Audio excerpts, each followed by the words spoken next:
Hi, I wanted to thank folks for the kind comments they've been giving me for my previous blogs. I've been talking mostly about A Promise to Die For, my latest novel, a mystery romance intrigue thing set in Paris.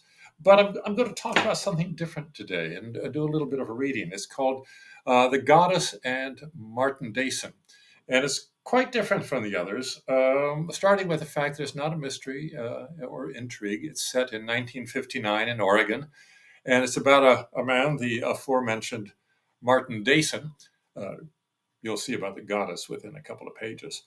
And Dayson has lost his re-election for governor because his wife left him, which back then was enough to end your political career. He moved to a little tiny hamlet called Topping up against the Oregon Coast Range, not so far from the ocean. And there he's licking his wounds in an isolated house and seeing almost nobody. But something is irritating him. There's a young woman, a girl, 18, 19, who keeps crossing his property from one side to the other, going off somewhere and then later on coming back. And he tries to get out there before she's disappeared and yell at her to get off his property. And his friends are saying, "Oh, come on, Marty, you're not the sort to tell the kids get off my lawn." But he's become one of those. But he never can catch up to her. And one day he decides to follow her route. She's not there, but he's trying to figure out where is she going. And he finds a shack. And in the shack is a mattress and a little Primus stove to keep things warm. And he figures, okay, she's meeting a boy there and going to bed with him. None of his business. Here's a few days later.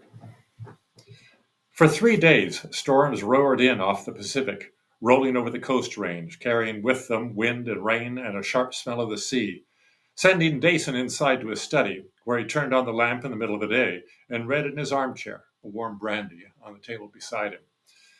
Through the window, he watched the tops of the tall firs sway like the masts of a ship on a rolling sea.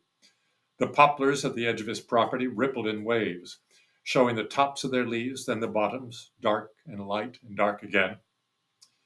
Out of the corner of his eye, he caught a fleeting movement crossing behind the apple trees and blackberry vines, hardly more than a bit of color flickering in the wind.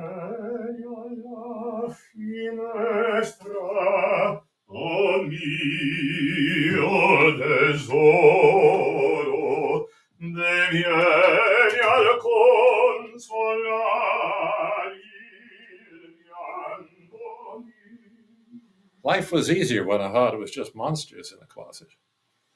Well, let me pick up again.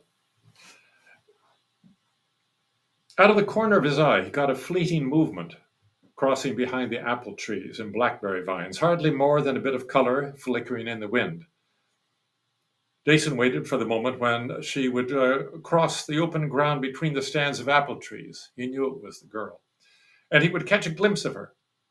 But the space between the trees remained empty. A couple of minutes passed, and then a couple more. The rain, which had faded to a soft drizzle, picked up again, and the dark firs groaned in the wind. Branches broke off in winds like these, crashing to the ground, heavy enough to kill. Dayson set down his coffee cup and, ignoring the voice telling him not to be a damn fool, went through the kitchen to the utility room, where he picked up a rain slicker from its hook and went out through the back door. Ducking his head against the force of the wind, he made his way across the yard toward the path. He found her kneeling on the ground in the falling rain, her hair disheveled, her long skirt spread around her on the grass. At his sudden appearance, her hand went to her mouth. The rain had darkened her hair. Black shadows ringed her reddened eyes. Her tears mingled with the rain, streaming down her face. She looked 18, maybe 19. For a heavy, wordless moment, Dayson regarded her, kneeling in the rain. He hadn't counted on her being pretty, and it bothered him that her features, darkened by pain, moved him so. "So he left you?"